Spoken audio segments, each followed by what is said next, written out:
the time you want to be signed up. We got all sports in the world played yesterday for the first time ever. Sign up right now, 20% off, code BobbyFi. And saying that, getting that out of the way, please give us a like and subscribe. And let's talk some baseball. Let's talk some football. Let's talk some basketball. Let's talk – Sheets has got some good lineups going in golf right now. There's a lot going on, man. What's going on? Any words? Did I lose him? Did we lose him already? Yeah, all right, if we lost him already. There it goes. No, I'm here. You don't see me? Okay. Yeah, It no, I dropped was just out for- refreshing.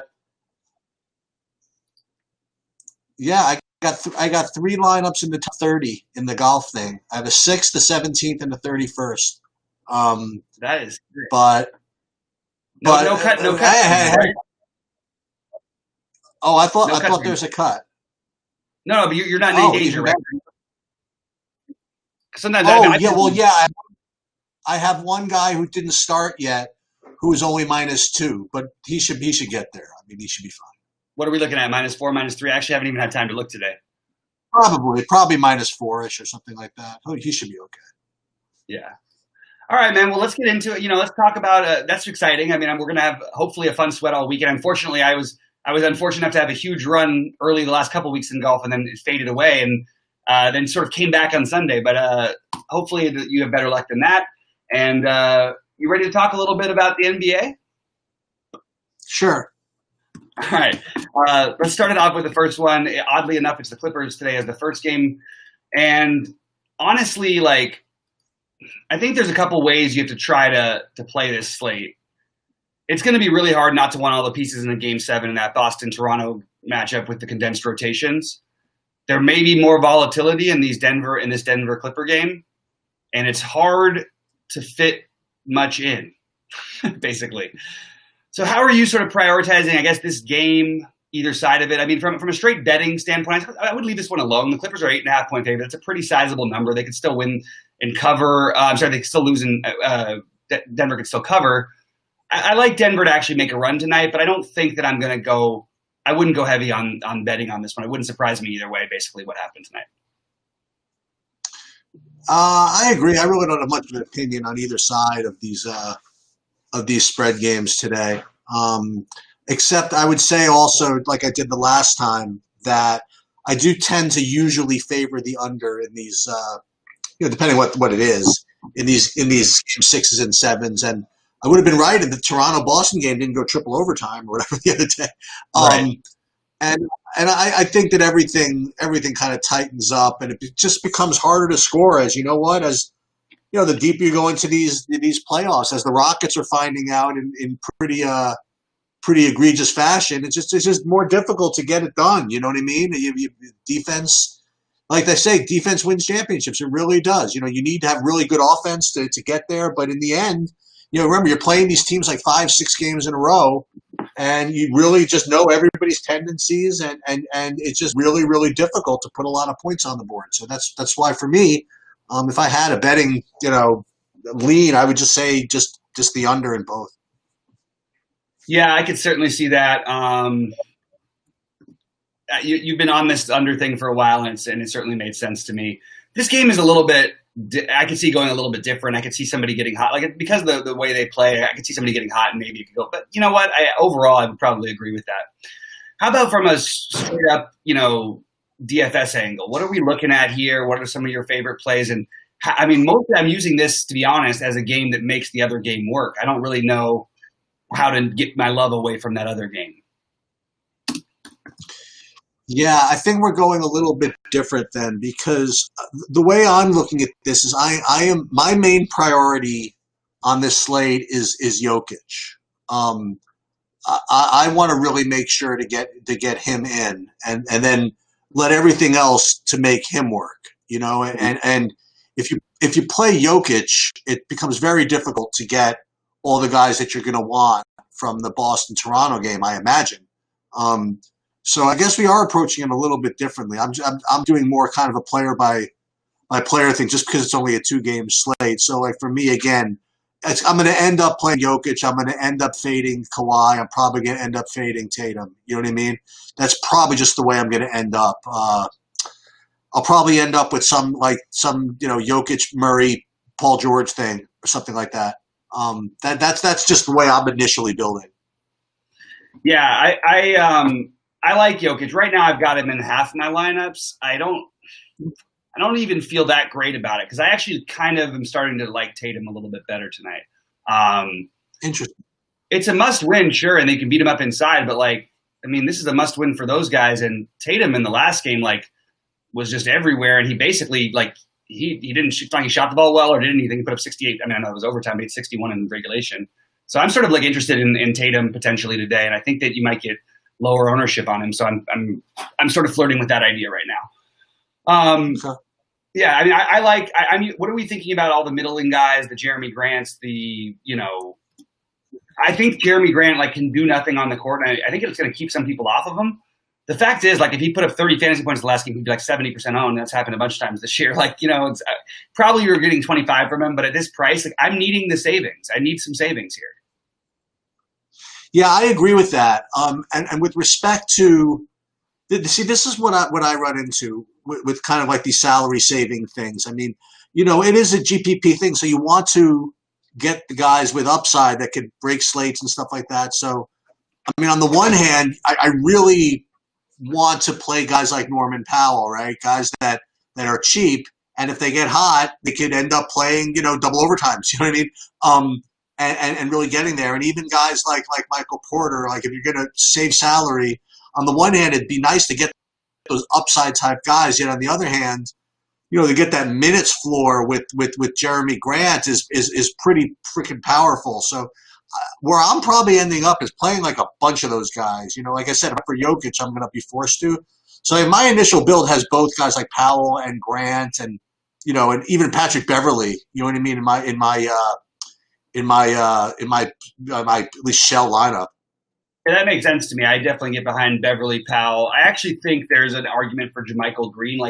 It's a thing where if the Clippers are winning and the second unit's playing well or something, that he could get that run. We sort of have seen it a couple times so far with him, and he's still getting 17, 18 minutes. He had played 18 last game, 15 before that, 26 and 21 the two before that.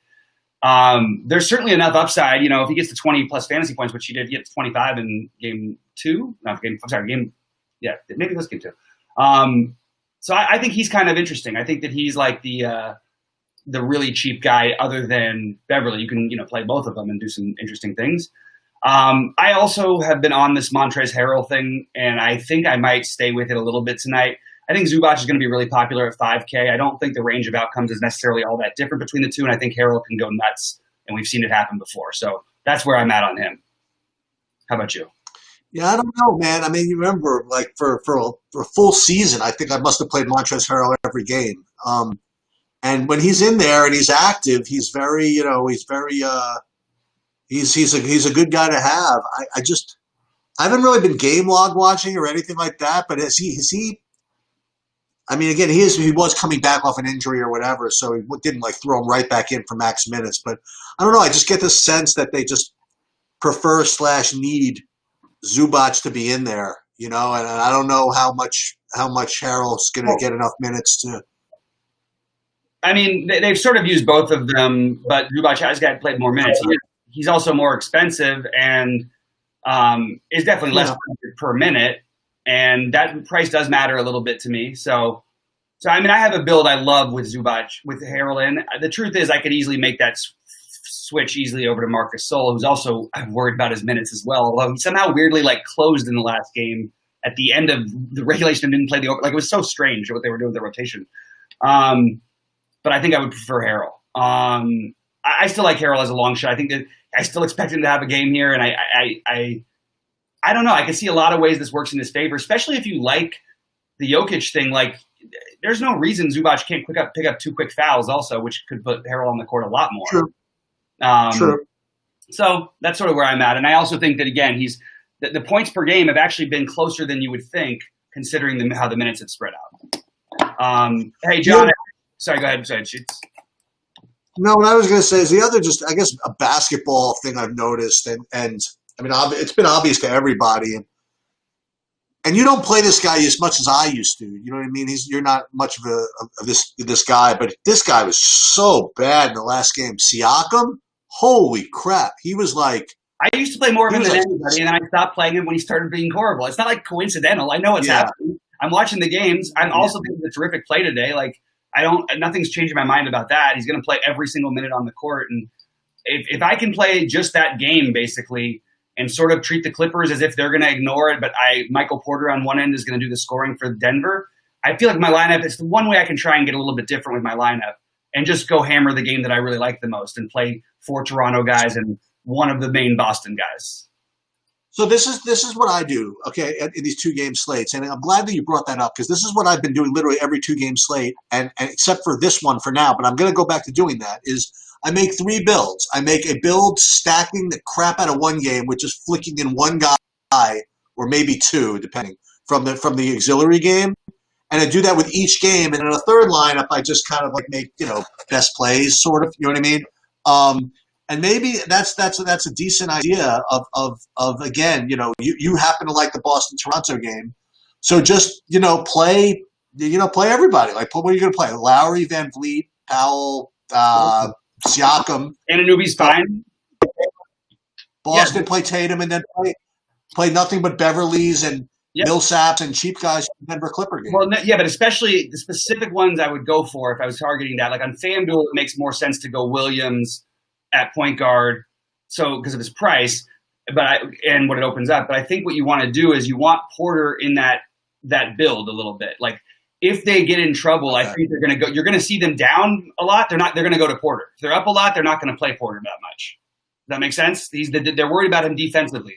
Your defensive rotations are not where you're worried when you're down by 10. He played 33 minutes in the last game as opposed to he hadn't become close to that in the previous games.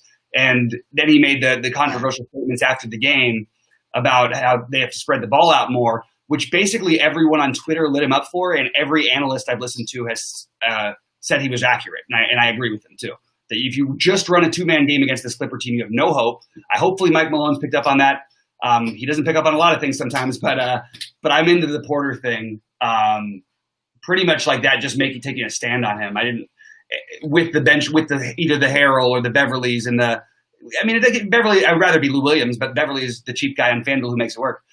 Just really quick, want to address what they said on some guys in chat. John Diaz, thanks a lot, man. He says he saves his break from work to watch these late shows now. I appreciate that very much, man. We really do. We really do here. And we got Jamie in the chat, the big winner. What's up, Jamie? How you doing, man?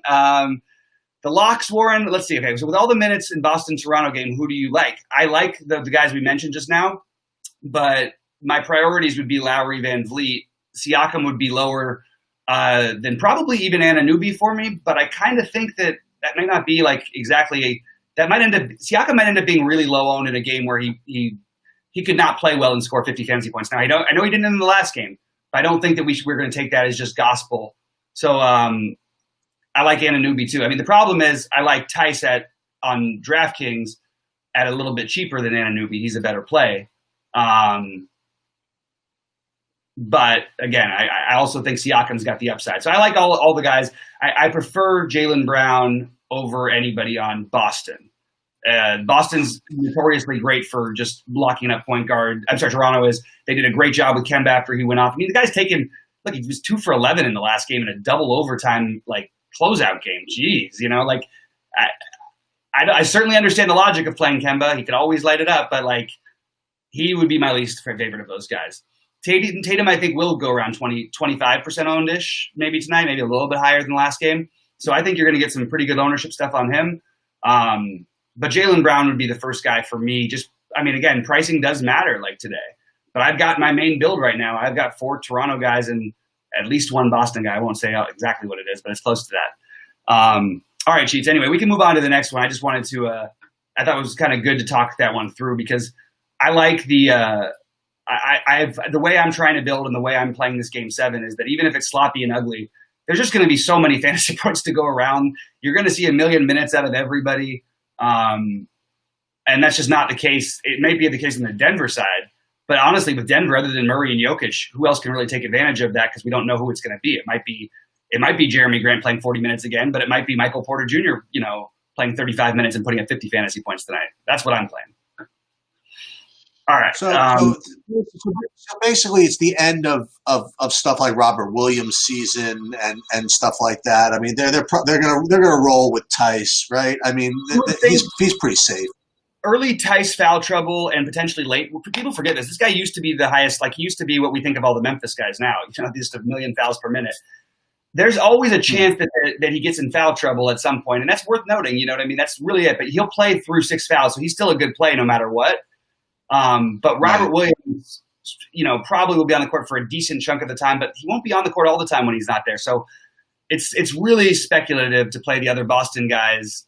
I probably will throw Williams into something, but I don't feel good about it. He certainly shouldn't be someone we should like. I wouldn't be surprised if he played like 5 minutes, but I also wouldn't be surprised if he played like 20 fantasy points.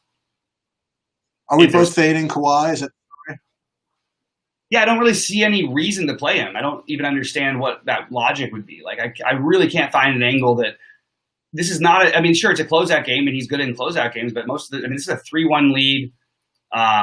Should play his normal rotations. Yeah, you might get a little boost in minutes. He could always go nuts, of course. Like, looking at the ownership projections, and he's obviously lower owned than the other stars. He's not like going to be unowned. You know what I mean? It's not like we're getting him at like 7%, like we were getting Harden on that 2-game slate. So I'm going to pass on Kawhi. I'm actually not playing Jokic much on DraftKings for some reason, just because of the way the pricing is working. So I'm sort of going to and Jokic is going to be popular on both sides, obviously. But he'll be my center on FanDuel, but not on DraftKings. Well, you say that, but every game nobody plays Jokic.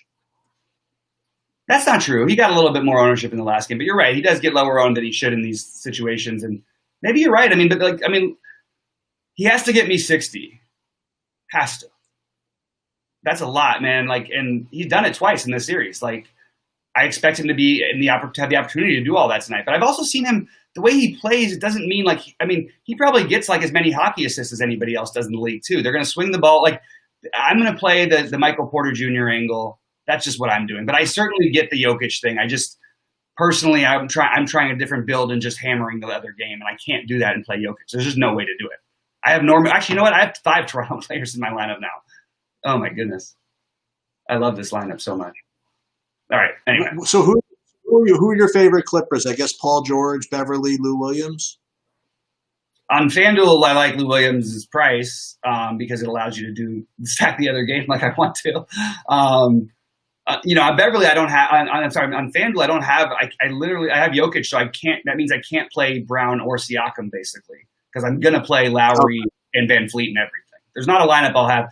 It would take a weird thing for me to change my mind and have not have that happen. I was actually shocked in the last game. I think Paul George was significantly higher owned than Van Fleet was, and I was just sort of blown away by that. I was like, I didn't see that happening at all. I think you have on FanDuel, you're playing Marcus Smart and Fred Van Fleet. You can play Paul George too with Van Fleet, but you want to get Van Fleet in there, in my opinion. We got another one. John Diaz says he thinks if Kemba goes lower on tonight, you might want to focus on them. You go ahead, Kemba and Tatum. You can go ahead with that completely. I especially support the Tatum side of it because I think he really is their guy. Kemba can always get going, but he does. It's not that Kemba just shies away. They're playing like in a weird like box. Like it's been working, so I don't think they're going to stop. And he has not figured out what to do with it yet. He can always. It's hard to get hot when you're being smothered, and the guards have do a great job in Toronto of really really smothering him. Anyway, so that's the way I'm going. Good. On FanDuel, there's really 2 distinct routes you could go with respect to center. You know what I mean? Like you could pay all the way down for Zubac, or you could, you know what I mean, or you could go Jokic, and that's going to kind of drive the rest of your lineups because Zubac does, look like a really really good play over there. So I'm just curious because I don't want to say you don't like him, obviously, but like you were kind of like drawn to a different build on DraftKings other than Jokic, but you're going to be playing him on FanDuel. What if you did the same thing on FanDuel? Why don't you play Zubac and then just load up salary with Celtics? Zubac as much as I like the other guys. Okay. And Zubac really only got more run specifically in the last game, and he played well. Again, I'm telling you, Montrezl Harrell at this, and I like it. But I also feel better about playing Jokic than playing Harrell over here at 5K, whereas Harrell's 4,300 on DraftKings allows me to do more. You know what I mean? That's just how Right. it works. You know what I mean? If I'm going to play 2 5-55s or something, I might have Harrell in one of them and Jokic in the other one. I don't have any problem playing them both in one, say on DraftKings. I just can't get that to that build quite because I want these Toronto guys. I've watched enough of these games and I know how they're just going to play 7,000 minutes and they're going to be all have the freedom to shoot and do whatever they want. And it's just hard for me. I feel like all of them just have like 5 to 7x written across their names. Right. So, whereas with Jokic, it's just harder at that price. Anyway, but I agree with you. And if you really do want to get different, let's just say you make the chalkiest build possible, the Zubac build, but you play Harrell or Gasol instead. That would be just an immediate tournament pivot that just not many people are going to make those plays, right? Yeah. I mean, there's a route where Marc Gasol has like 8, 4, and 2 in the first quarter and ends up even only playing 20 minutes, but puts up somehow 35 fantasy points. Like it's possible because it's funny. The game 7, we said favorite player, best players, all that's all true. But I mean, Ibaka is playing injured. That's one thing, but he's playing still. Gasol, can get it going, especially if for some reason they start beating him on the glass. I mean, there's just ways that it could fluctuate. And Gasol they got him to close for this team last year. Like it's not like that couldn't happen again. Norman Powell wasn't closing games and he closed the last game and played the overtime. So they do different things in Toronto. But certainly Gasol could easily find himself being that guy. It's so long since he's done anything. Yeah. What's crazy is he actually hasn't played terribly in a lot of the times he's played. He just hasn't played some of the minutes. And, he actually doesn't even look like – I don't think he looks all that bad. He's just not you're right. It's been a million years. But, game 7s are different. They just are. But then again, last game was like a game 7 for the Raptors too. So, and they went with the hot Norman Powell and the matchups that was working for them. So – but again, they'll face adjustments and they'll have to deal with it. I do want to mention Marcus Morris's name. We didn't talk about him, but on FanDuel, I'm finding myself with some interest in him. I literally can't quite – I need to actually. The more I think about it, I think the answer is just make sure you get Tice into the lineup. But I kind of like the idea of Morris and Porter. I know Morris hasn't had a big series or done – he had one big game in game 1. But the minutes have been there. And that was a sort of a blowout-y type of game. I could see the Clippers, I could see him getting hot and the Clippers sticking with him out there and letting him shoot a little bit. Against Dallas, he was routinely in the 30s and around the 30s. So Marcus Morris might just be a lower-owned option. Because I think Porter, Tice, Tatum, I guess, actually more people might play a little bit of Morris now. And Millsap is another one who, I'm on the what do we do with him? He seems to be clearly fading a little bit, but there's we've seen this from him twice already in this playoffs, and then he's put up a monster game the next game. So, and they've been in pretty much must-win spots, like against Utah when he put up 35, and then they didn't play him the next time. Yeah. So that's just something worth considering. You know what I mean? This game is fluid. You'll get the best players out there. Like Denver specifically plays an unusual number of players. So one of them, what's going to happen is somebody's going to fade away a little bit tonight in that. It's been Millsap lately a little bit. It's been Porter at times. Maybe it'll be Jeremy Grant for once tonight because maybe they I don't know, foul trouble. Maybe they want to go a different route. Anyway, are you about You know what I like to do is so we spoke about this 2-game slate for a while, and I try to engage which guy have we not really just even talked about, which guy we have even let go. And I know about the quotes from the coach and all this stuff, but is it time for just one more Jamal Murray ceiling game? It's completely possible. I'm with it. I'm fine with it. I can't quite get the build right when I do that. I mean, yeah, I think it's worth. It's certainly worth playing for sure. I just don't have it in my builds right now. But look, obviously that makes a lot of sense. It's not a good matchup, obviously, for him in general. We don't need to talk about that. But is he have the confidence to do it? Yeah, of course. And you know what? It is weird to me how low owned he might be on DraftKings. On FanDuel, I think he'll get some ownership, quite a bit. But you actually have him at 8,500. But the problem is you'll look at it with him. I can't look at him against Lowry and say that's the better play tonight. But I can look at him and say maybe I can try and play him with Lowry. But then you're looking at a different build too. Like, tell me a little bit more about this quote from the coach. I didn't hear about this. So you're saying that there was talk that they were playing too concentrated and they're supposed to spread the ball around more? Michael Porter said something in an interview after the last game, said we need to share the ball and they can't just go to two guys. All right. Well, in that case, I think Jamal Murray shoots it 30 times. Oh, man, that's hilarious. It's possible, man. I did mention Jamal Murray actually early, but I didn't say much about him because I said that I just prefer Lowry. But, look, you're going to give me him at this ownership. You're probably right, but I think I found enough ways. Like, I don't need to go differentiate in the lineup. I'm playing the Harrell and, you know what I mean, and these other guys and, fading all of every single bit of ownership guy on what's it called, on Denver. The other guy we didn't mention who should be owned is Gary Harris. And Gary Harris will play until he fouls tonight too. He's the one with the massive upside, actually. Massive minutes upside, because people don't realize he fouled out in the last game in like 24 minutes. His minutes were getting back to 34. This is game 7. I think he's going to play it's their must win. I think you play Gary Harris all the way. So I think that he's going to get the minutes. Again, with it's production based. Same thing with Jeremy Grant. But both those guys have the opportunity to play a ton of minutes. And I actually could see Jeremy Grant's minutes trend going down a little bit. I could see Gary Harris is going up and Michael Porter's going up. Yeah. It's a closeout game, right? It just depends on how it goes. Well, Gary Harris. I hate to say, I'm not going to rest guys down 25 even. Like, you're going to play. It's your last chance. Maybe 25, 6 minutes or something. But I also don't think that's the most likely route tonight. Like, even if the Clippers are I feel the Clippers comfortably can have like a 10 to 20 point lead and sort of have their guys coming in and out in the regular rotations, maybe giving a little bit more extra run if the bench is playing well, something like that. And then Denver, is hanging around enough to where all their starters are or all the guys who are playing well enough are on the court as long as they can possibly be. Norman Powell's a good play, Chad. We talked about it a little bit earlier, but Norman Powell is not the lock that maybe some people out there seem to think he is, but he definitely is a really, really strong play. It's just important to remember that these things are fluid. Like, Norman Powell, the last 2 games, has played 31 and 38 minutes now. That's because the overtime's last time, but before that, he played 19, 15, and 13 and 26 in the previous 4.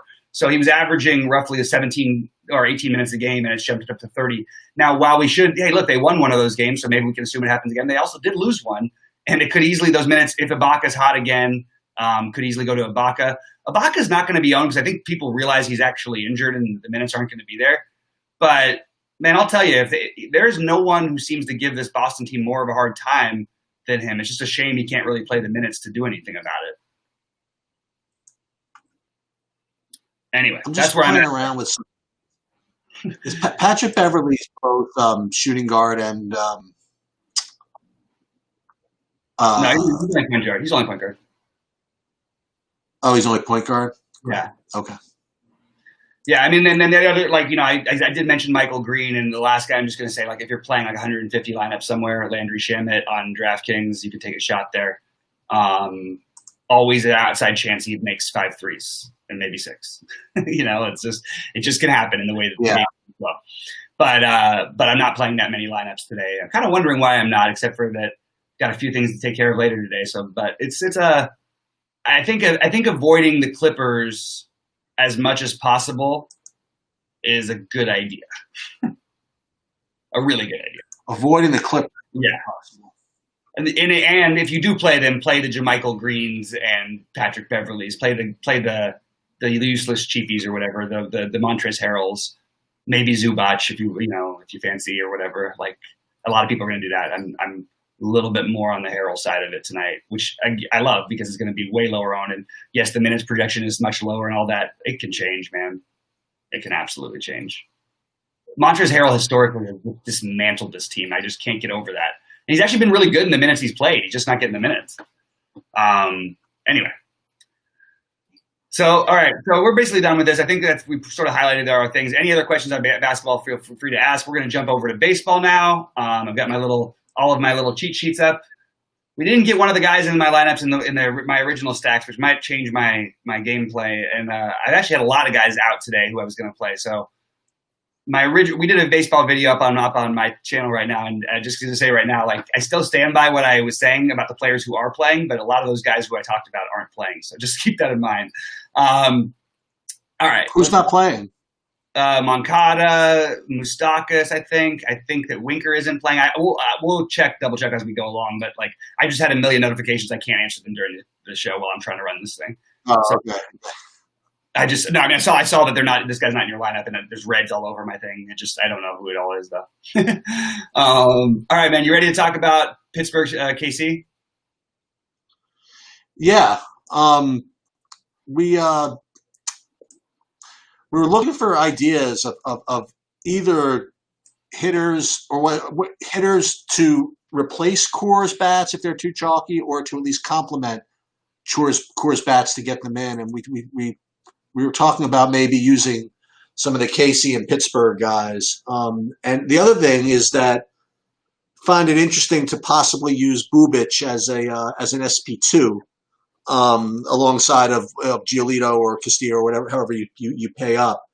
And I'm still kind of on that idea. I'm on the idea of maybe using Bubic as a second pitcher, perhaps, and also. Those Pittsburgh guys. Now, again, you could talk about the Pittsburgh guys that you like because you have your own special Pittsburgh dude, kind of like trademark. But yeah, Josh Bell was cheap. Tucker is pretty good. I always liked Stallings as a catcher. On the Kansas City side, I liked Dozier and Mondesi, and you wanted to kind of like throw in some other guys. Yeah, I think for me, like Pittsburgh side of it, I actually think the lineup makes more sense, and not for a full stack, but I definitely think you can take pieces. And I don't even mind a stack terribly. Bubic's still young. This is not somebody we can't like. Well, I think he makes sense as a play. I definitely have some interest in playing him. I actually still have like a tiny bit of interest in Steven Brault, which I'm not going to do, but it keeps popping up, and every time I look, I'm like, I could just play Steven Brault, and I'm not going to do it. But I don't think it's the worst play in the world. I also like these bats. I preside more with the bats, though. I just think that the bats are too cheap. Josh Bell on both sides. Colin Moran and the lefty I probably would avoid, but I think Brian Reynolds, Brian Hayes, Eric Gonzalez would be one of my favorites. I don't want to stack it, but I think all these guys make sense just at the price they're at. And maybe like a little mini stack, maybe playing Gonzalez and Reynolds, or Gonzalez and Bell, or Gonzalez, Reynolds, and Bell even.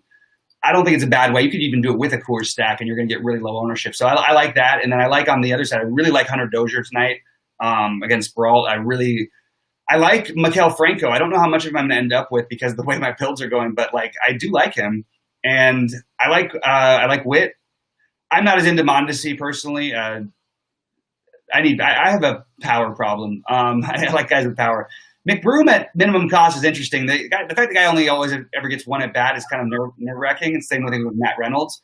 And Casey does have guys they can bring in off the bench. Same thing with Bubba Starling, I guess, but he's a little further back in the order. All of these guys I could argue with for a stack, and I actually don't think I don't want like Brault has given up one home run this year. He's not a great pitcher, but he's given up only one home run this year. So I'm probably just looking at 1, 2, 3 man or something like that. He's also not going to be in there forever, and the bullpen is nothing to write home about. What's up, Eric? How you doing today, buddy? He just popped in. It's crazy because people come in and they ask straight away. They just want the final question. Who's their favorite low-owned stack? I don't know. We just started the baseball part of the program. My favorite stacks, I'll just name one of them for you. Right, one of them is the White Sox, although I like it less than I did earlier. One of them would be the A's. Those would be the lower-owned ones. All right, ready to move on to Oakland, Texas? Yeah, you could just start. I'll be there in a second. Okay. Oakland, Texas.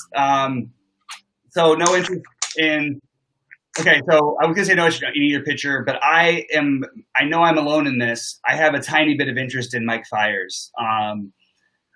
Call me crazy. I don't know if I'm going to get to it. I don't know how much I'll actually do it. The guy is a better actual pitcher than he gets credit for. He does give up some home runs, although he hasn't given up a home run in his last 3 starts. I just want to make that clear. He's been pretty good. He put up 28 against this Texas team 2 weeks ago.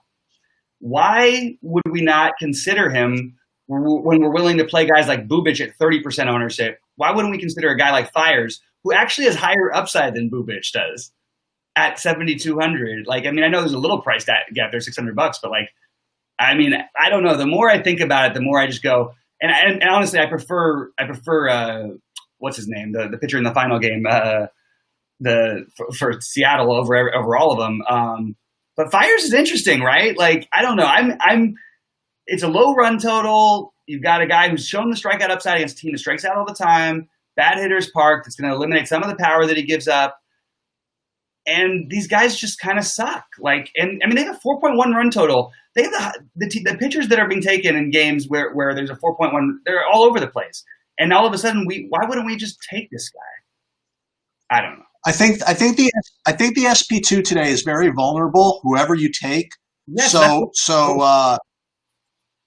right. Well, this is why I'm agreeing with you. So you have a choice of either going for like a chalky one, right, or somebody like Fires who's nobody's going to own. And well, I'm not a big fan of his. I mean, this particular spot, whatever. Just from a GPP perspective, he certainly makes a lot of sense. I think this is the best spot in actual history for him. You have so far the most home run suppressant power against the team that strikes out the most against his pitch types. And I mean, I'm finding this more and more interesting. And I don't know if I'm actually going to get to it because I could totally see it busting in my face. I know you like the Texas bats.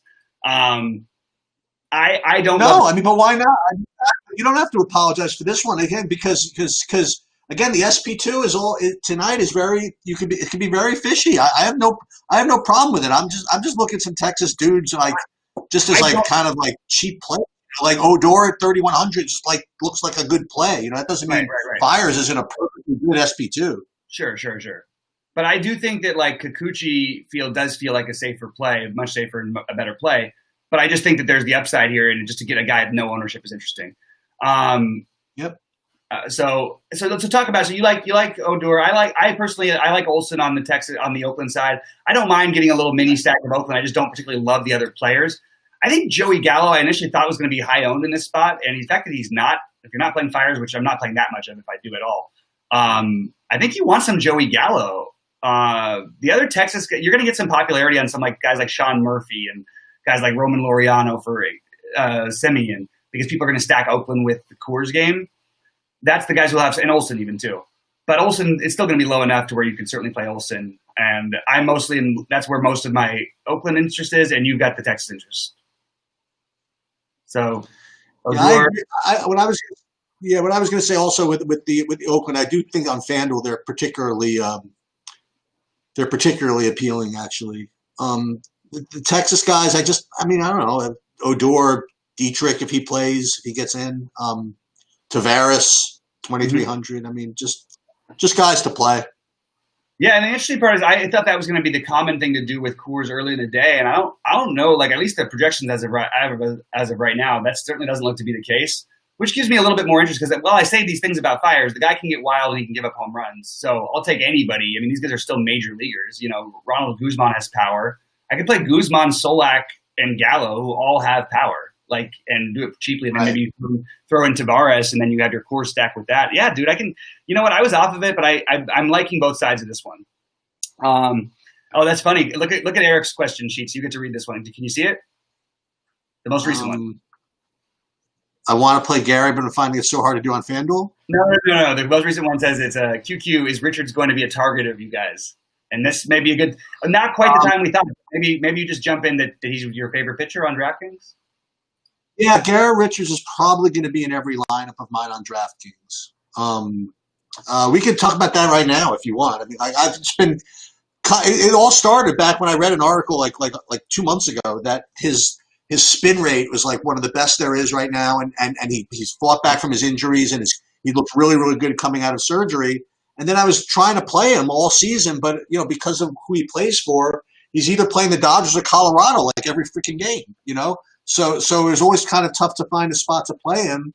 And, a couple of games ago, he was rolling over Colorado, just blasting through them in Colorado, and they took him out for some reason. And then I played him the next day, and he put up 27 fantasy points against somebody. And then and he's right back again today where in a situation where people are going to be playing guys all around him. I mean, like no one's going to be even attacking that range. I don't think at 7,500 people, and I just think it's a perfect spot. He's playing San Francisco, and from a projection perspective, and again, me, I'm like Mr. Projections in general, especially with pitchers, even though he shouldn't be. From a projection perspective, he's like 13th best. On my list. So for me to not, to play him anyway, I mean, that's just the confidence I have that this is the right time to do it. That's just all I'll say. Yeah. All right. Well, I can. All right. I'm less into him, but I love the argument. I think it's a great play. I love that you're committed to it. I think that actually, I could see it working out. I just am going a different route myself. And actually, if I'm talking about fires here, you're getting another. I mean, this guy's Richard's gonna have a little bit of ownership, but that's another guy who's just above him, just above Fires. He's just not going to be quite as low owned, but still low enough owned to where he makes a lot of sense. So I like this. Even whether I do it or not, I don't like it. All right, Chicago, Milwaukee. Milwaukee is becoming one of my other favorite stacks, mini stacks more than a stack. I really like Eviseo Garcia is 2.7. It's ridiculous on DraftKings. You just play him. Okay, I think he's better than the other value you're finding out there. He's better than Tavares. He's better than the other guys. He's better than all of them. So take him. Ryan Braun is way too cheap at 3.5K. Jed Jorko, good history and been hot lately. 3.9. I'll take Jed Jorko. I can stack these guys up cheaply and just leave out the big boys, or I could throw in a low-owned either Hara or Yelich also. I don't expect anyone except for Garcia and potentially Nottingham to be above 10%, and they'll probably be Garcia will probably be 15 to 25, somewhere in that range. Nottingham will probably be somewhere between 8 and 15 is my guess. I don't know where exactly. But you're going to get pretty low ownership on all these guys, and there's the power upside. The problem is I don't really want – Lester's still not a horrible pitcher, but I don't think you need to do a 5-man stack here. You can do a 3-man, and it would be Garcia. My preferred guys would be Garcia, Braun, and Jorko. And it's mostly because of the pricing and where they're hitting the order. I mean, you look at it in 3 out of his last 5 starts, Lester's given up multiple home runs. He gave up 4 in one of those games. Obviously, he hasn't been the same stolen base allowed wise. He's only allowed 1 this year, but it's probably because they're all hitting home runs. So he's not because he's old and crafty, he might find a way to get through some innings and whatever. But I really like the idea of at least a mini stack here. I totally agree. Garcia's. I mean, again, we got to wait for lineups and see where people bat and stuff like that. But I mean, if Garcia bats 7th, I think it's fine. I think he's leading off. I think he's. Oh well. So I mean, you have Garcia, you have who's awesome, and I guess the question I have for you is, do you need to? I mean, you're going to stack them at all. You probably want to play Yelich, no?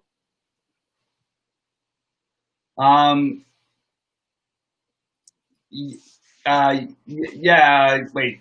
You could. Yeah. I have no problem with playing it. I don't think you need to. Oh, okay. I'm looking at this not as a primary stack, like a 3-man or something. Combos like a 4, maybe even a 4-man to go with another 4-man stack that I like better. So I can skip him and use the cheap parts of the stack. I don't think I would get to the Arcia, Tyrone Taylor range, but you could throw Nottingham in with the 3 guys I mentioned and have enough money to spend, pay up a pitcher and have enough money to spend everything, of course. That's what I think. So I actually kind of like that. And it's a better lineup and a better spot than the other ones. We talked about these cheap guys from Pittsburgh and Casey, just even based on and Texas, just even based on run totals, they're better than all those guys. You know what I mean? And they have the power upside, too, to back it up, along with the history against Lester. So there's a lot of things to like there. John Diaz asked if I liked O'Hearn as a spend down on I guess, what is it? I guess a spend down on FanDuel or Draft. I don't know which one. I would be – I haven't seen that lineup. Why would Ryan O'Hearn be in the lineup tonight? I'd be shocked if Ryan O'Hearn was in the lineup. If he is, he definitely wouldn't be interesting to me, although it's for once he wouldn't have a pinch hit risk. That lineup either came out while we were on air. If it did, let me know because I don't. Well, let me know if it. John, let me know if he's actually in the lineup because I don't have him as in the lineup yet. That's really weird if he is. I've never seen them start him against the lefty. Yeah, I can't imagine they would. But anyway, we'll see. We'll know at some point. But all right, let's move on to the next one. this is the tough one. We have to move. Well, let's talk about Cleveland, Minnesota, because so the weather still looks pretty awful, right? So Yeah. I think we might just need to. I mean, I don't know. I like Giolito better than these pitchers anyway, as we talked about earlier. So as you said as well.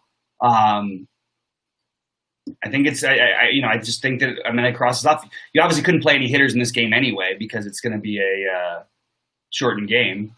So shortened game that's probably going to be rained out. Just no interest here at all for me. I agree.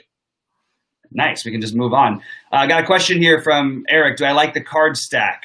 No, not even a little bit. But that's just me. I think that there's a lot of offenses that are in good spots tonight. I don't think they're even in a mediocre spot. But I've been wrong before. I just don't know why we'd pick on the second best pitcher that's probably going to be pitching on the slate. That's my personal take. But I do like the other side of that game, so I think that's interesting that it came up. All right, Sheets, let's talk about Detroit and Chicago. Oh, man. We've got Mize out there. We've got Giolito. Giolito's going to be hard. I don't know if I can fade him, even with high ownership, and he's going to be higher owned than any projection system will tell you. Promise you that right now, right? He's going to be 66% owned. Okay. I think that's actually right. And I think I'm still going to play him. You certainly don't need to. You can always avoid someone who's going to be crazy high owned. Pitchers are a little bit harder than hitters when there's not other top pitching on the slate. It's just so much significantly of a better spot, and there's a chance that if you don't have him, you're completely dead. Now, I will use little things to try and give you a reason to fade him. Differentiation at the crazy ownership, obviously being the main one. You want the fact that his strikeout rate against these particular Tigers in their lineup, about 55 at bats, below 20%. That's another one maybe you could look at, but that's not very many. It's a very small sample size. He's still the top pitcher on the slate. He's got the best chance for the win. He's got the best chance for everything. I mean, I think that it's going to be hard for me not to play Giolito on both sides personally. Yeah, I'm not going to have every lineup with him. I'm going to there's some fun. Remember, there's some good hitting here. You know what I mean? You could do some funny stuff with imagine if a Fires Garrett Richards lineup like won. You know what I mean? Like we would kind of want to have that. It's like, so yeah, I mean, Giolito certainly is the best pitcher on the slate, and let's just call it what it is. He probably has, somewhere between 20 and 40 fantasy points, I presume. I think we're going to say 20 more. I think his upside is actually like almost 20 points higher than anybody else in the slate if we eliminate Bieber and Maeda. I really do. Yeah. I still think that Castillo can throw a number. Yeah, but can he throw a number 13 strikeouts and put a 59 fantasy points for you? No. That's a pretty good you can't do that. Hey, you know what you haven't mentioned at all today in either of the shows? I mean, you have any umpire info that's relevant to any of these guys? Very little so far. I've got a few things so far, but if I get any by the end of the show, I'll let you guys know. No problem, John. Yeah. Just wanted to let you know. Look, there's always a chance, John, that he may start about O'Hearn, but we never know.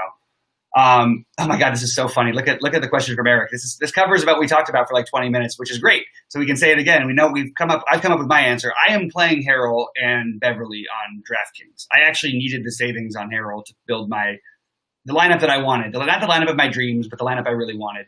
So I am playing Harrell and Beverly on DraftKings, and who cares about the Beverly's minutes restrictions at 3,800? We need some value. If his minutes restriction is 24. Let's go. 24 minutes it is, and we'll take the 24 minutes of them. I'll take that. No problem at all, Eric. I'm happy to answer it. I was just sort of joking around because it literally was exactly, we had this whole Harrell conversation. That's why I was referring to it. But never be sorry. I'm happy to answer the question anytime. I do like him. I don't think there's any safety in the Harrell thing over Zubac tonight. I don't have anything like that. I do think there's higher upside, and I think he's cheaper, and he's going to be much lower owned. So those are all good reasons, I think. Now, we'll talk a little NFL. We're at the end, Chris. We'll get to that in just a few minutes, but we're going to finish up baseball. But thanks. No, you didn't miss anything there yet. All right, Sheets, let's jump over to the next one. We've got Cincinnati. This is the one we were talking about. I mean, sorry, did we talk about the Chicago? We didn't talk about the hitting enough. So what are we doing here? So I love the stack at Chicago. They're the obvious pivot from Coors, but going to be also low owned. Some of the ownership projections I'm looking at are are crazy, but they're still not. No matter what, Chicago on DraftKings ends up low owned, and I think they're great on FanDuel too. I would have preferred this lineup a great deal more if we had Moncada instead of Yolmer in the lineup, and I've lost a little bit of my interest because of it. So I still have interest. I'm still going to do it, and I like it better on FanDuel because I can do a 4-man stack. I don't have to go with a full 5-man.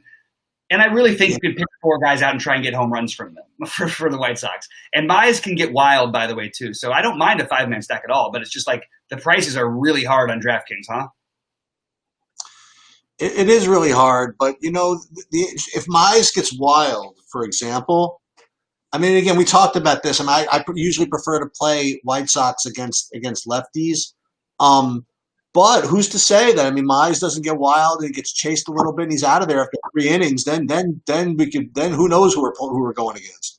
Yeah, you got the worst bullpen in baseball, arguably behind him, or certainly top 3. So these guys, I mean, like, if you're doing it, or how I'm doing it, is Abreu would be the priority, but I don't mind Encarnacion as a bigger savings on FanDuel, where if you're going to play Giolito, actually the $900 difference over there makes a bigger difference than the $800 on DraftKings or $700 on DraftKings. Tim Anderson, Robert, Jimenez, basically in that order for me, and then Mazzara. I still believe in Mazzara. I think he should be the better play. And on FanDuel, he's 2.3, 3.3 on DraftKings. Going to have low ownership. He's hitting the ball hard, but like I still can't ignore the fact that, I mean, this is a guy with power who for some reason has not hit a home run this season. And it freaks me out. But I will use him as a part of a stack. He'll hit one at some point. I mean, I said the same thing last week about Tapia, and then Tapia hit a home run on the road that night. Anyway. So hopefully Mazzara hits one out for me tonight, because I do like this White Sox stack, and I think he's the part that makes it work. Boy, it's so hard to justify the White guys when you have the Angels at the same freaking price. But that's why you're going to get that massive ownership discount. Yeah. I mean, I actually don't know if I agree with you as strongly on the Angels, except for the prices. I just don't. I don't see this as being like we said about Marquette. Like I said this when he pitched against the Dodgers. I didn't. That's the nightmare matchup for him. There's no matchup that should be tougher on him than the Dodgers, just because the way that they're patient. And I mean, look, he didn't put up a huge fantasy number. He didn't give up a home run. He had 5 strikeouts only, but he pitched 7 innings. And if you look at him, he hasn't pitched below 5 innings all year. There's not a pitcher you can say that about. And these games have been at Coors half the time. So the Angels, who have an above average offense, I'll give you that are just chock full of righties without a good lefty except for Ohtani, I don't see this as being the best spot. That's my personal take, but that's the pricing. And again, we've got these new guys who the cheap guys they've got, which make them so appealing on DraftKings. But we'll get to that game in a minute. I'm starting to feel better and better about my potential fate of that game. All right, Cincinnati, St. Louis. I was very into the Cincinnati mini 2-man. I loved Winker and Moustakas for pitch profile. Everything looked perfect. And then they're not in the lineup tonight because they're both injured. So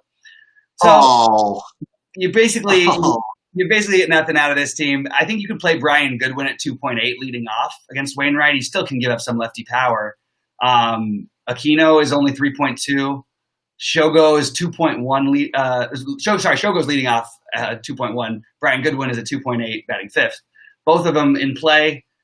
Nobody I find the need to prioritize anymore. Joey Votto would have been fine to play, or Suarez with those other guys, even maybe Castellanos in a mini stack or something.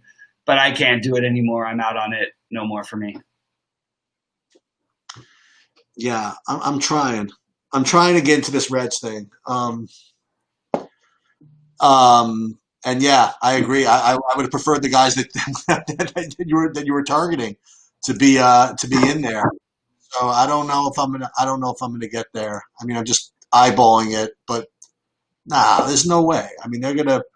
It almost makes Wainwright playable, but not really. So Castellanos maybe. Well, I didn't even realize you just mentioned this. You mentioned it. Aquino's back. Aquino, what? Yeah. In the 6 hole, isn't he like a lock at 3,200? No. I mean, well, to say he's a lock is crazy, but he's in play. Oh, dude, I'll play him. Oh, absolutely. I know everybody has the nice memories of that crazy streak he went on. We had a guy like that when I first started playing DFS. There was a guy named, what was his name? Dominic something. He played for the Phillies. And he was like a lifetime minor leaguer, but he was like 26. He looked really young, so he looked like he was a young prospect. He was huge. And he came out, and I bet on it. I was playing the first days, and they were talking about I was hitting balls out of the stadium in practice. I'm like, this guy's never hit more than 10 home runs. But, then again, neither did Max Muncy. So I was just like, okay, I'll take what everybody's saying about all the buzz about him.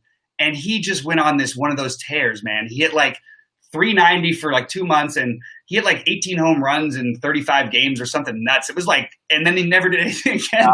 Maybe but it was so fun to be a part of it, and it just was like every time it happened, my Twitter thing, even though nobody followed me back then, the 50 people who did would all light up and say, "You knew, you said it." Whoever was. I'm not playing him. All right, guys, just a quick reminder to check out BetQL. You get 20% off with promo code BobbyFi. We're going to finish baseball and jump to NFL in just a minute. Also, don't forget to please give us the like, the thumbs up, and subscribe. We're doing this stuff for free right now, so we would really appreciate the support and get these people knowing that they've got a good audience and some really intelligent listeners with you guys out here. So we appreciate that. Anyway, I'll jump back to the baseball for a minute because we do have to talk about the most important situation, which we haven't gotten to yet. And, sorry, real quick. We're not interested in the St. Louis bats, right? No. And we both like Castillo, right? I think Castillo is becoming my SP2, by the way. Wow, you're going to fit them both in, huh? Why not? It's actually not that hard. All right, I haven't even tried. Okay. All right. I hate the idea of not playing Kikuchi at what is way too cheap of a price, but I'm going to go for the upside of Castillo, I think. I don't know. I might change my mind, but that's what I'm at right now. We got your boy in the next, or no, not your boy in the next one. We got your boy coming up after this one. They have a lineup in Colorado, which thankfully makes my makeup thing relevant. That both those guys are out. No Murphy and no Dahl. So neither of those free guys are going to be. I told you, man. Yeah. No. I mean, you do get McMahon at 3,900. I think he's a good play, and he's actually going to be one of the lower owned guys. Josh Fuentes is not an exciting play, but look, if you're going to try and make these stacks, you got to include those guys. The cool part is like Tony Wolter stuck so bad that at 2.7, you're going to actually have low ownership on a team with a crazy stack and a cheap catcher. So I don't want to play him, but Matt Kemp is going to be fairly lowish owned at 3.6. Like these guys are all fine. I'm just lowish owned, meaning like double digits. I don't like these. I want to stay away from this game. You're going to have probably 30+% on Arenado and Story, maybe even higher. I don't mind playing. By the way, I'm the opposite of what everybody else in DFS says. Oh, you want to stack or fade? No, I might just play Trevor Story. I'm absolutely okay with seeing. It's very clear to me Trevor Story is the top shortstop play on the slate, and it's not even close. So I might just play Trevor Story. I might just play Nolan Arenado or Charlie Blackmon. Charlie Blackmon, who behind Mike Trout would be the best player, statistically coming into the night. But I don't need to play all of them together and just make my lineup just the ultra uber chalk. So I'm not going to. And then the Angels make it really easy for you to game. Sorry to use the term for those people who recently are offended by it. Game stack. The cool thing about, again, you're going to get Ben Boom at low ownership at the bottom of the lineup. You're going to get Joe Adell at 2,500 at low ownership. Jared Walsh is going to be way lower owned than he should be. We don't even know who's going to be playing. This is what I was going to say. I mean, these Angels. I know Joe Madden. You know what? Actually, that might help in our favor, by the way. The longer he waits, I know it's in Colorado, so it's not going to be like when it's in LA, but he waits so long that they're always lower owned than they should be outside of Trout. Yeah, but it's a late slate. You know what I mean? Like it doesn't start till 8 o'clock. It's like 40 minutes after. You know what I mean? I think everybody's got plenty of time. Yeah, I mean, it wouldn't be the first time he released it 30 minutes before, but yeah, you're right. It's a good point. I didn't realize. I forgot for some reason. I was thinking an hour and 40 minutes after. Look, man. Obviously, the Angels are the best point per dollar value team on the slate, and if you didn't realize that at your first glance, no matter how you look, Upton's probably going to be in the lineup. You know what I mean? Whoever it doesn't matter. It doesn't matter. Why wouldn't he be? I don't see why he wouldn't be. Finally hitting the ball a little bit better. Jared Walsh, by the way, has been on fire. I don't know why he wouldn't be either. I got like 12 guys that want to play in this game from the Angels. They're not going to play them all. Yeah, I'm going with my projections right now, and no matter who, we all know they're going to be owned. But I do think that the Walsh, because of the first base positioning, I think that Adell because he's batting eighth. I think that Ben Boom is going to be low owned, and he's batting ninth. He's a catcher, obviously. Those are the three guys you can use to try and differentiate a little bit of a chalkier stack. Now, they're not chalky, but they're not going to be like the same. They're going to be in single digits most likely, except for maybe Walsh, who, if he's in the lineup, could creep above 10%. We got a question from Eric saying, is it still snowing in Colorado? I have the Colorado as clear on my weather right now, but that's one obviously we can always check with Ross beforehand. Yeah, I don't have anything confirmed on that. Colorado's always fishy with the weather, though. You never know. Yeah, and things pop up too. Like, I mean, last time that was weird how it popped up in the Cubs thing. That was really annoying. But I'm just taking a look at Colorado real quick because I don't have that game even as risk. Yeah, I don't even have any precipitation, which snow still would be precipitation, wouldn't it? I think it would. It is 65 degrees, so a little worse hitting. Man, I'm feeling better about this. Like, not quite the hitting weather we've been getting lately there. No real wind helping you out. Nothing going on other than just being Colorado. So there we go. John, I think it's really clever, the Kikuchi play on FanDuel. I think it's really sneaky, and I actually can get behind it. It's a nice. I think it's interesting. All right. Yeah, I mean, look, let's see how the lineup shakes out. But obviously, the main guys are all great. They didn't change the pricing because of it. They're all going to be super high owned. I mean, I would rather play. People won't play David Fletcher as much because they would rather pay up for Trevor Story. But everyone's going to play Mike Trout. Everyone's going to play Ohtani. Everyone's going to play Rendon. Rendon and Arenado will be in more than half the lineups without a question tonight, in my opinion. So just ignoring that is what I have to do. Simple as that. I'm looking at them as one player, and just avoid those guys. That's what I say. I say just find ways to differentiate your stacks if you're going to do it. It's obviously the best spot, but I gave you all the reasons to fade it and all the things I would do. Sheets, anything else to add? Oh yeah, I'm gonna tell you who you're gonna pivot to on third base. Who? Oh, we're gonna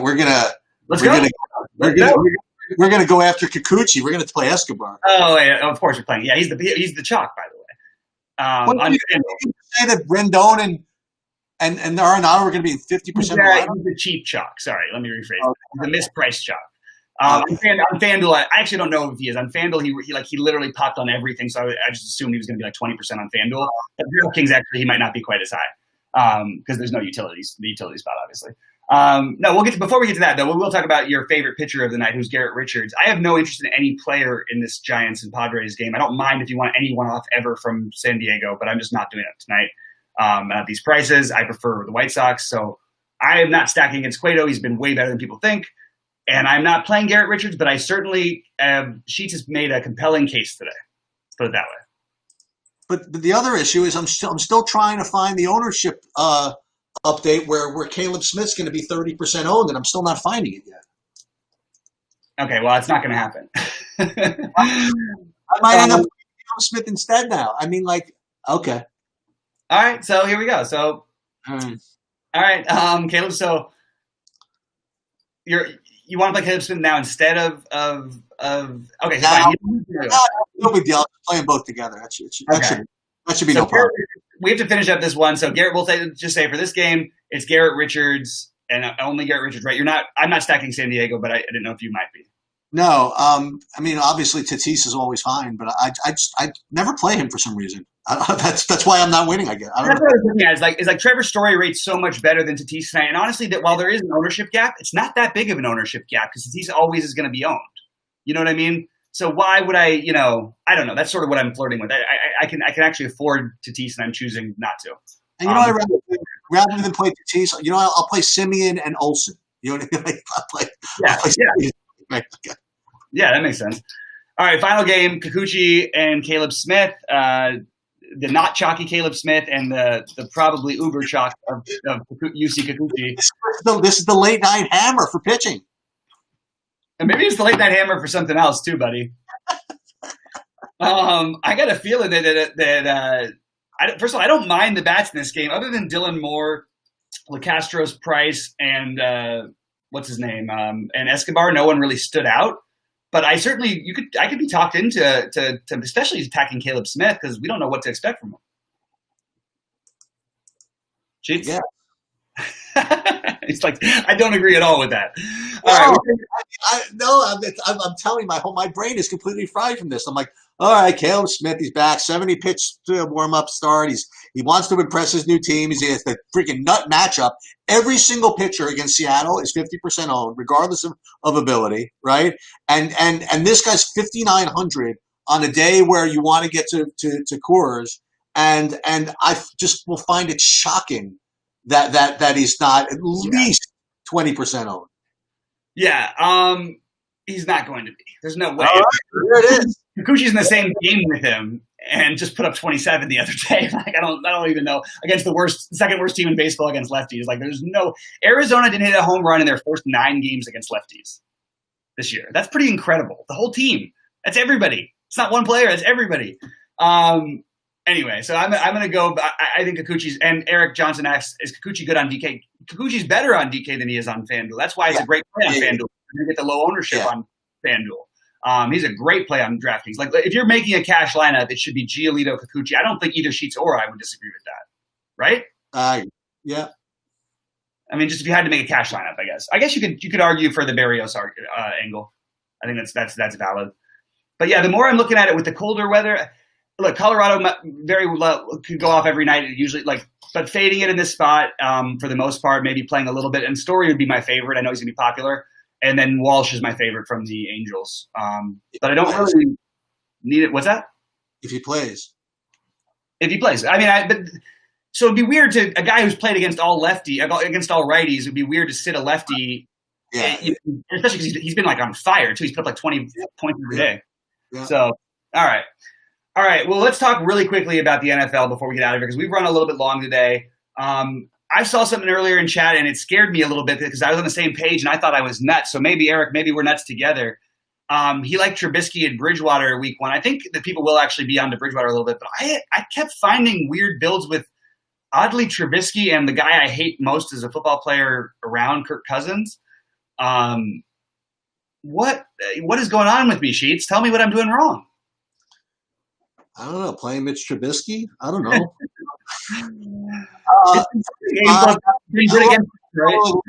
In fairness, all right. Again, I'm just kind of trying to build like lineups. You know what I mean? Like, so I'm not looking at Trubisky in that way. But what I liked having Allen Robinson and Galladay. You know what I mean? Against there. So I definitely have created a couple lineups with Trubisky at quarterback because it makes some of the other things work. So yeah, I do like a Trubisky, Allen Robinson, Kenny Galladay stack. You know what I mean? So again, maybe I'm doing it wrong, but in NFL, I really never look at the quarterbacks. You know what I mean? I look at the wide receivers, and the running backs, and wide receivers I like. That's the quarterback I use to use with them. Well, then I can make a point though. Like, I mean, I like these receivers. That's a reason to like the quarterback. You know what I mean? Yeah. So, yeah. I mean, the problem is it's not as much as everybody thinks. And everybody always said this, and I've made this mistake too in the NFL. And I want to make this really clear because I'm going to do something that might help everybody else for a little while. I think if you play 2 receivers, it doesn't mean you need to play the quarterback from that team. So it's on DraftKings. If you're going to play a PPR site where guys are going to be peppered for 35 targets combined or something, sure, you can play them without. Then you can absolutely play them without they don't need the touchdown. They don't need to get in the end zone. You don't need to use the quarterback with them. Is my point. There were so many times Ryan Fitzpatrick led teams or things like that happen in weird spots where you didn't need the quarterback, but the players actually were having monster games because they were down by 30 points coming back. And if you're going to get those kind of targets, of course you're going to put up big numbers. So while this might be one of those, look, I probably won't play a ton of Trubisky, but the reason that he came up is I do like Allen Robinson quite a bit. I like Anthony Miller, and I don't think anyone will play him. And I think he's an interesting, it's hard. It's pretty tight pricing-wise on DraftKings. It's partly why I was looking down at quarterback. But I like Anthony Miller a little bit. I think that he showed some upside last year. The higher price than anybody's ever seen for him before might actually throw people off. Just no way that anybody's playing him. I also think that Tariq Cohen is a very really, really strong play. So I think all of those guys or Miller and Cohen as Spendish, Downs, and Robinson in the more mid-up tier. I think they're all really, really solid plays. The one I have the most interest in is Robinson, but I love taking shots on the other 2. I think that the NFL, especially week 1, I think that if you're playing for example, like wide receivers, like above 10% ownership, you're probably doing it wrong. I mean, I don't know. That's the way I'm looking at it with the big. So that brings up another interesting point. Don't you then have to like be willing to do it wrong? Like you have to acknowledge you're doing it wrong and say, I'm still going to lock into these guys, because otherwise you just get it too spread out and you can't get the right mix. That's true, but I'm just saying, like in general, it's the first week, and considering it's the first week, considering how volatile wide receiver is in general, usually, I like your Anthony Miller idea. I'd like Tariq Cohen. I think is going to be. It might be a little popular now because I think what's his name's going to be out or something, out for something. So I think he's going to be a little bit popular. I don't know. Maybe. Sorry, go ahead. So how do you compare like Tariq Cohen to the Redskins guy? So here's my interesting thing about the Redskins. You have a team with an 18.5 total that you have basically the chalk players everywhere. And that was the case last year with the Redskins, and it sometimes paid off, but I think it paid off like 3 out of 16 weeks or whatever it was. It was not the optimum thing to do. So try to get lower ownership on all of the Redskins guys would be the way to go to me. I do think that Antonio Gibson as their running back, I'll sort of side more with him. He's going to be popular, obviously. But I guess really the only one who's really going to be popular than that is McLaurin. You're not going to get much ownership on Sims. So it really is only him and McLaurin. And then I think you'll get a little bit of ownership on the tight end and Logan Thomas. But I like Antonio Gibson as the running back. I just think we don't have that many spend downs. So that's what I'm sort of – but compared to McLaurin, yeah, McLaurin is a better receiver with way higher upside than probably Anthony Miller does. But he's also a little bit more expensive, and he's going to be much higher owned, I think, or like 10 times as much owned. So Miller is a wild card play. Obviously, McLaurin is the guy who I'll have in more of my lineups than Miller. I like McLaurin, actually. I just thought it was interesting. Actually, you know what? I take back what I said. For some reason, I thought we had a third receiver on Washington that was popular, but I had a misprint. I guess I thought Steven Sims was 23% instead of 2.3% projected early on. Anyway, yeah. So I mean, look, we're sort of jumping out with some different things. We're talking about wide receivers, but who are so let's just keep with wide receivers, and then we'll go to other positions. But who are just a few of the guys who you have, and we'll get out of here in just a few minutes. I'm going to give you my top 5 plays. I'm going to give you my top 6 plays at each position, at the best plays, and then my best plays that are like not going to be like huge chalk. Okay, and maybe we'll do it that way. So like at running back, like my favorite. Maybe we'll do it another way. My favorite play at running back, given ownership, for example, is probably going to be Dalvin Cook. I obviously I like McCaffrey, Kamara is fine or whatever, but I think maybe Dalvin Cook may go a little bit under-owned from that kind of top crew. I don't know if I'm going to play Josh Jacobs at 20%. I would rather, pay a little more, maybe do a little lower owned Austin Eckler, maybe. If people still think that Miles Sanders is hurt, maybe his ownership goes down, so I'll play some of him. And one kind of like, just sub 5% guys. Now they might not be 5%. Again, I'm just going off one ownership run. Aaron Jones from Green Bay, and this is a guy I never play, but 5%, I just kind of have to. It would be like Chris Carson. Oh, interesting. Okay. Yeah, so just I want to just address a couple things in chat. Eric says that Deshaun Jackson's a lock. So I want to just bring that up because Deshaun Jackson. I don't get it. I'll tell you exactly what it is. It happens every opening day. He has a monster game, every single one. And this narrative has gotten so driven out of control that somehow Deshaun Jackson has become the best receiver in the NFL to play in week 1. I understand that he's cheap and he can put up a number for that price. I get it. My initial ownership had a lot of them. When I start looking at a wide receiver like that volatile, in a game where you could literally probably control the game on the ground, and I think you should be trying to be well underweight on him with the expectation that he's probably going to have a decent game. But to call him a lock, any receiver ever a lock. First of all, anybody who says a wide receiver is like ever a lock, almost. There's some exceptions. It's almost never.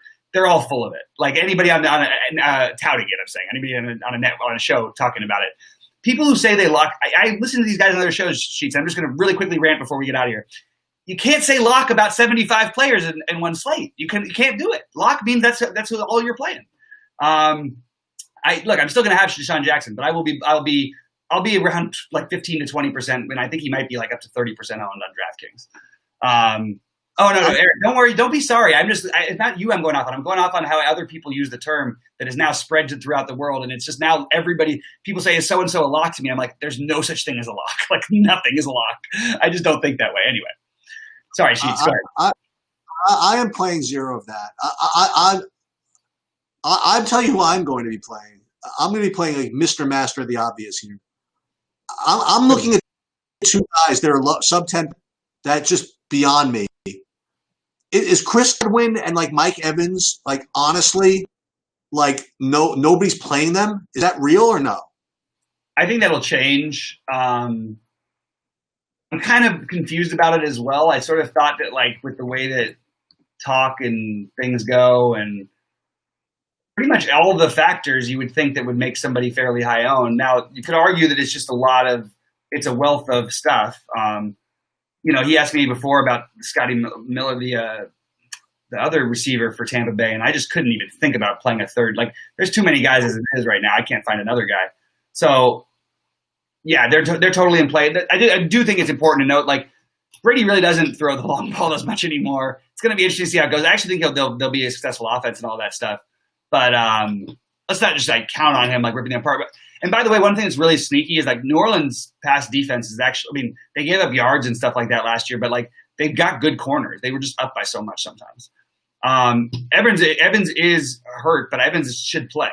Like, I mean, I still think he's going to play. Maybe he won't. And maybe that's what's keeping it like the weird way. But you're right. Godwin will be 100% John Diaz. Couldn't agree more.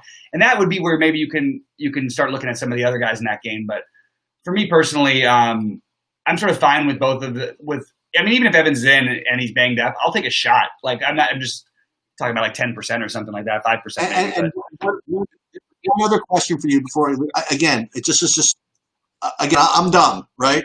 But I played Kyler Murray and like against and all these freaking receivers from him like all year last year, and I'm getting DeAndre Hopkins at 5% ownership because they're playing San Francisco. Is that really what's happening?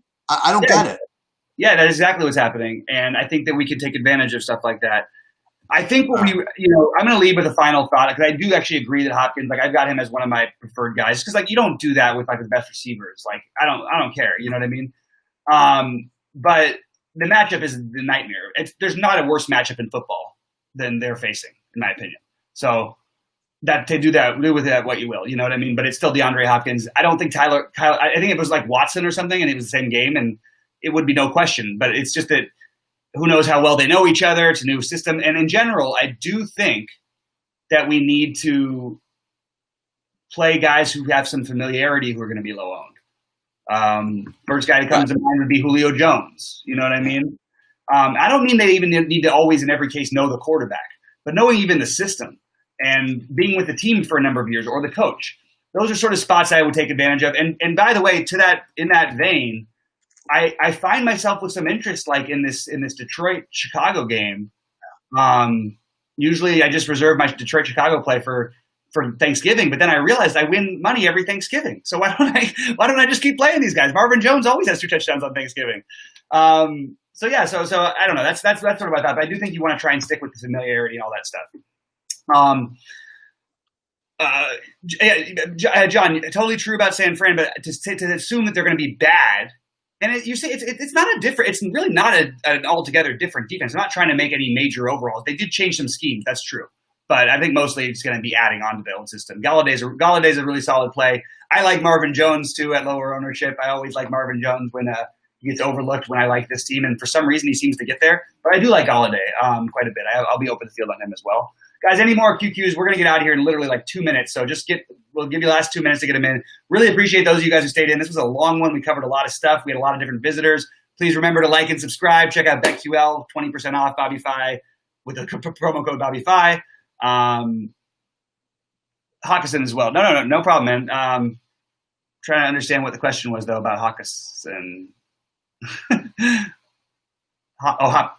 I don't know. Oh, Hopkins.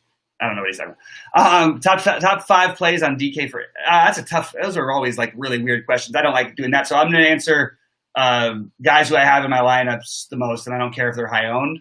Lowry, Van Vliet, Norman Powell, Jaylen Brown on DraftKings, and then on FanDuel it would be Marcus Smart, Van Vliet, Lowry, and Tice. That's me. Am I fading CMC this week? Nope. I will play less than the field, but I will absolutely have some shares. I think that I'll be like half the field. He can always win an entire slate by himself, and I might even decide to fade later on, but I actually like that game, so I don't really want to just totally avoid him. So he'll probably be in like little mini game stacks. All right, Sheets, anything else before football? You got a hot take for us? Yeah, I'll leave you just one quick thing. There have been there've been 3 or 4 defenses where you think that the greatest pass defenses ever. Like you had the back in '85, you had the Ravens back when they won the Super Bowl, and a couple of years ago, the freaking Jacksonville defense was like one of the greatest pass defenses ever. And DeAndre Hopkins just broke the slate every single time he played against them. So I really don't want to hear about a matchup against him. Well, no, but I want to say one thing though about Hopkins. The one thing that's different is that was the team in the system that fed him the ball like a totally different thing. And he's a great receiver, but it's not like we're talking about this guy who has incredible separation speed or anything like that. He's got great hands and good speed. Like he's good. I just like him. Yeah, playing down at defense, I totally agree, Eric. Like Miami, it is for me mostly too. You need to save money. It's hard. It's tough over there. Favorite center on DK. I'm playing the long shot of Harrell because I'm playing to win tournaments, but I don't like feel great about it. It feels weird to recommend it. I actually feel more comfortable putting $1,000 on it myself than I do recommending it to other people. But Harrell is the guy I'm using. I like Jokic plenty, but I can't fit in the entire Boston-Toronto game, which I want to stack, which I have to use for Harrell for. Ibaka is interesting. I think he's really injured. You have to know that he's absolutely injured, but that he's going to get some chances. I mean, they didn't even play him to close out the last game, and he's been their best player against this team in a lot of ways. Anyway, that's what I got. Sheets, I think we're about to get out of here. I'm gonna leave it for Sheets and say for Sheets, for everyone at BetQL, we appreciate you guys tuning in with us. Sorry to be like, this is like a lot of stuff to cover on one show, so it's been there for a while. I really enjoyed it. Hopefully you guys did as well. And give us the thumbs up, and check out BetQL and get signed up using promo code BobbyFi, and make sure you do it before football season gets too far underway, because these guys can help you win some money. All right. Good luck out there, everyone. We'll see you at the top of the leaderboards.